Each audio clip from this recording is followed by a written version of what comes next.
సిద్దిపేట జిల్లా బెజ్జంకి మండల కేంద్రంలో బుధవారం బీజేపీ ఆధ్వర్యంలో ఆ పార్టీ నాయకులు సీఎం రేవంత్ రెడ్డి దిష్టిబొమ్మ దహనం చేశారు.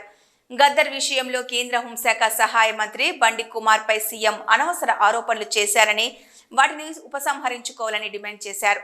ఈ కార్యక్రమంలో కిసాన్ మోర్చా రాష్ట్ర ప్రధాన కార్యదర్శి కరివేద మహిపాల్ రెడ్డి, బెజ్జంకి మండల బీజేపీ అధ్యక్షులు కొలిపాక రాజు, శ్రీధర్ రావు, బుర్రా మల్లేశం, రామచంద్రం, శీలం వెంకటేశం, బొనగాం నరేష్, గంగుల ఎల్లం తదితరులు పాల్గొన్నారు.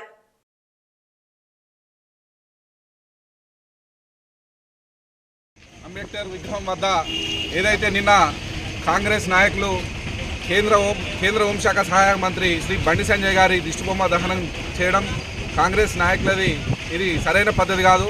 తను ఒక కేంద్ర మంత్రిగా ఉంటూ రాష్ట్రానికి ఎన్నో నిధులు తీస్తున్న బండి సంజయ్ని నిన్న దిష్టిబొమ్మ దానం చేసిన కాంగ్రెస్ నాయకులారా ఖబర్దార్.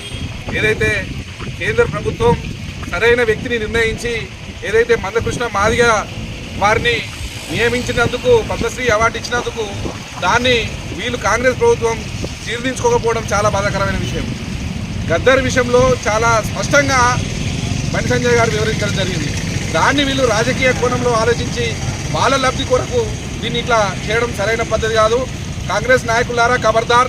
రానున్న రోజుల్లో మీకు సరైన బుద్ధి ఈ రాష్ట్ర ప్రభుత్వం కానీ రాష్ట్ర ప్రజలు కానీ అదేవిధంగా ఉన్న ఈ మా బీజేపీ నాయకులు కానీ మీకు సరైన సమయంలో బుద్ధి చెప్తారని వ్యక్తం చేస్తున్నాం. ఏదైతే గద్దరు మొన్న పద్మశ్రీ అవార్డు కొరకు ఇక్కడ తెలంగాణ నుంచి నేను పంపించిన, కానీ ఆయనకు పద్మశ్రీ రాలేదు అని అభాండాలు వేసి అడ్చేసిన దానికి నిరసనగా ఈరోజు మన బెజ్జంకి మండలంలో మొన్న మా బండి సంజయ్ అన్న క్లారిటీగా చెప్పాడు.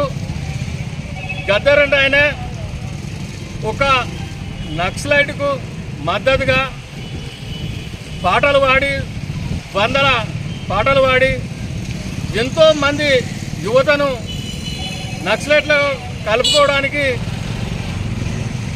మద్దతు తెలిపిన ఆయనకు పద్మశ్రీ అవార్డు ఇవ్వడం సరికాదు.